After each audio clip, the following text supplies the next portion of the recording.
ओम कथा प्रारंभ होता है। सुनो वीर हनुमान, राम लखन सिय जानकी सदा करें कल्याण। सियावर रामचंद्र जय, पद शरणम शंकर। हरिओम जय जय सिया राम।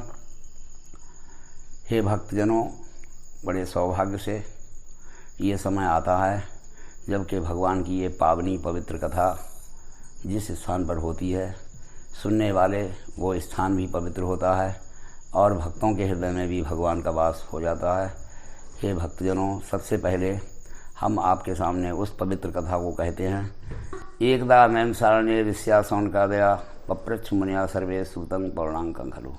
एक समय नैमिषारण्य तीर्थ में सौनक आदि 88,000 ऋषियों ने इकट्ठे होकर के सूत जी महाराज से पूछा कि हे गुरु महाराज, व्रतेन तपसा किंबा प्राप्ते वाक्षितम फलम। वो कौन सा व्रत है, कौन सा तप है जिसके करने से हमें मनोवांछित फल की प्राप्ति होती है, कृपा करके हमसे कहिए।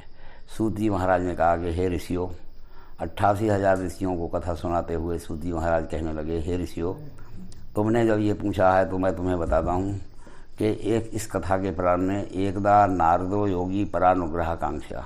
एक समय देवऋषि नारद दूसरों के उपकार की इच्छा से भ्रमण करते हुए स्वर्गलोक में, मृतलोक में, पाताल लोक में, स्वर्गलोक में, मृतलोक में घूम रहे थे। उस समय पर उन्होंने देखा कि यहाँ के मनुष्य जना सर्वे नाना कले समनतान नाना योन समुत्पन्ना कृष्मानान सुकर्म भी। यहाँ पर प्राणी दुखी हैं, किसी को किसी बात का दुख है, किसी को कोई दुख है, किसी को कोई दुख है, किसी को कोई दुख है। नारद मुनि ने ये सोचा कि संसार में सब लोग दुखी ही दुखी हैं, तो इस दुख को दूर करने का क्या उपाय हो सकता है। ऐसा मन में विचार करके वो वीणा बजाते हुए भगवान विष्णु के लोक में पहुंच गए। भगवान विष्णु को प्रणाम करके उन्होंने भगवान की स्तुति की और अनेक प्रकार से भगवान की स्तुति करके उनको प्रसन्न कर दिया। भगवान विष्णु ने देव ऋषि नारद को ऋषि पुत्र ब्रह्मा का पुत्र मानकर उन्हें आसन दिया, प्रणाम किया और कहा कि बैठो देव ऋषि नारद, तुम भ्रमण करते हुए घूमते हुए कहाँ से आ रहे हो। तो देव ऋषि नारद क्या कहने लगे भगवान से कि मृत्युलोके जना सर्वे नाना कले समनतान नानायों समुत्पन्नान कृष्मानान सुकर्म भी। हे प्रभु, मृतलोक के जो जितने मनुष्य हैं, मृतलोके जना सर्वे नाना कलेश समनतान, नाना प्रकार के कलेशों से, कष्टों से युक्त हैं, उनके कष्टों को, दुखों को दूर करने का कोई उपाय कृपा करके हमें बताइए। नारद के मुख से ये वचन सुन करके भगवान ने कहा कि धन्य है नारद, तुम्हारे मन में ये कितनी अच्छी बात आई, कितना अच्छा विचार आया कि तुम संसार के उन जीवों के कल्याण के लिए तुमने आज मुझसे ये व्रत पूछा है। सुनो, मेरा वो व्रत जो है सत्य व्रत कहलाता है। उसे लोग सत्यनारायण की कथा के नाम से, सत्य व्रत के नाम से और सत्य चर्चा के नाम से कहा करते हैं।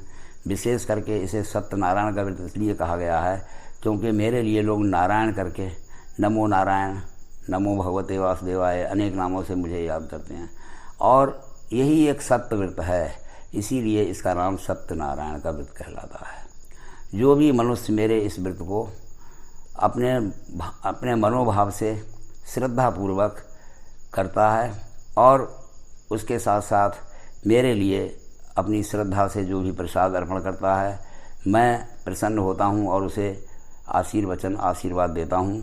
तो देव ऋषि नारद ने कहा, प्रभु इस व्रत का विधान क्या है।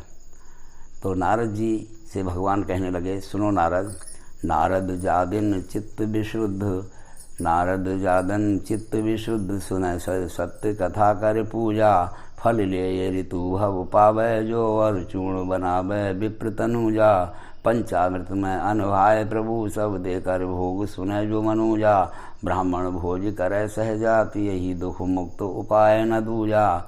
भगवान नारद जी से कहने लगे कि हे नारद, इसका व्रत का विधान ये है, अपने मन में मेरे प्रति ध्यान करते हुए शरीर को शुद्ध करके, स्नान करके मेरे इस व्रत को करने के लिए मन में दृढ़ निश्चय बनाए और जो मेरे पूजन की सामग्री है उसे लेकर के इस पूजा को करे। प्रसाद के लिए जहाँ पर अनेक प्रकार के भोग पदार्थ हैं, वो अगर नहीं तो कम से कम गेहूं का चूर्ण ही बना करके उसमें मेवा मिष्ठान मिला करके प्रसाद बनाए और पंचामृत में स्नान करा करके तब मेरी इस पूजा को करना चाहिए। ये बात भगवान ने नारद जी को सुनाई थी। वही कथा यहाँ पर आप लोग सुन रहे हैं।